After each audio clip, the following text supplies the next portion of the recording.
Mary is unique. She was chosen for her role long before the drama came into being. We read that the birth of Jesus took place when Mary had been betrothed to Joseph. Before they came together, she was found to be with child of the Holy Spirit. Joseph, being a just man, unwilling to put her to shame, resolved to divorce her quietly. So there is another character in the drama that needs some preparation before he can take his place on the stage. Joseph, the silent character, lived in a society where it was traditional for the man to be the head of the household. Sons took their identity from their father. Yet Jesus is known as the son of Mary. The passage from Matthew cannot help but be confusing to our modern Western minds. First, it says that Joseph is betrothed to Mary. Then, as her husband, he is contemplating ending the marriage. In a normal Jewish marriage, there were 3 stages. First, there was the engagement. This was often made when they were small children, and it was announced by parents or a matchmaker. A second stage was betrothal. This was the 1-year period during which the couple ratified the previous engagement. During that year, the couples were known as husband and wife, although they did not have the rights of husband and wife.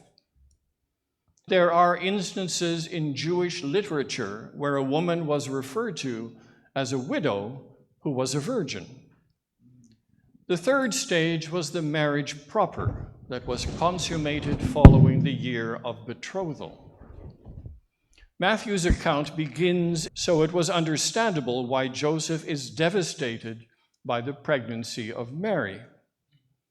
Joseph was a just man, or as another translation puts it, a man of stern principle. He was humiliated. The woman he loved was pregnant, and she cannot explain how. This righteous man knew his options. He could expose Mary before the court, or privately hand her a bill of divorcement. Joseph must have been deeply hurt. He could use the law to assuage his bitterness and feed his vindictiveness. If he was to suffer, then so would this woman who caused it all. We need only look into our hearts to understand how Joseph felt. We are least loving and most turned in on ourselves when we feel wronged and when we are hurting.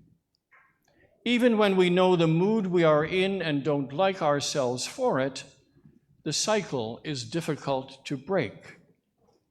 Joseph was able to rise above his own hurt. This just man thought of her, and he was unwilling to put her to shame. His righteousness was clothed in compassion. There were rules governing his situation, but the love of Joseph was more than legalistic. We know only too well that it is possible to be right in a wrong way, to be right but not loving.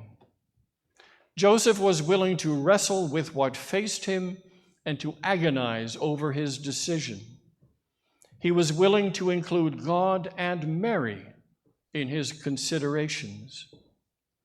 Joseph, a man of stern principle with justice and mercy racing within him, wanted to do more than what was right according to the rules. Swallowing his pride, refusing to dwell on his hurt, Joseph thought of her.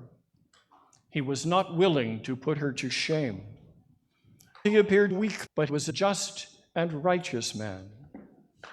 There was another quality in the life of Joseph that made him so special. God was included in his decisions. After listening to God, Joseph was willing to change his course of action. He determined to be obedient even when he did not understand. Joseph was more than rational. He embraced meaning as he was willing to participate in mystery. Joseph did not plan to be part of the drama of the incarnation. There was no way he could have predicted it, but he opened himself to it. Truth has to be met part way. The strongest signal in the world will not convert to music in your radio unless you tune it in. All the participants in the drama had to be tuned in to receive their part. They had to be willing to break with tradition. Mary did not understand what had happened to her. She pondered these things in her heart, openly wondering how God could consider the low estate of his handmaiden. But she was faithful. Joseph was ready to apply the rules. The course was clear to him, and he moved to change direction. The shepherds were ordinary people in the fields tending their flocks. God broke in, spurring them to Bethlehem to see what was happening. Let us remember Jesus could do nothing with the people in his hometown of Nazareth. That was because they were so sure they had it all together. They wanted no surprises. They saw no stars. They heard no voices. They defined life within their own predictable boundaries. They could never accept the new words coming from the old carpenter's son, saying, "Can anything good come out of Nazareth?" This is not bad in itself. It is only human nature. All of us, be it in our home or in our work, like to be in control. Most times, that is admirable. The Spirit can use our organizing committees and long-range plans. There are times, however, when we can recall that God has allowed to break in and move us beyond what we expected or predicted.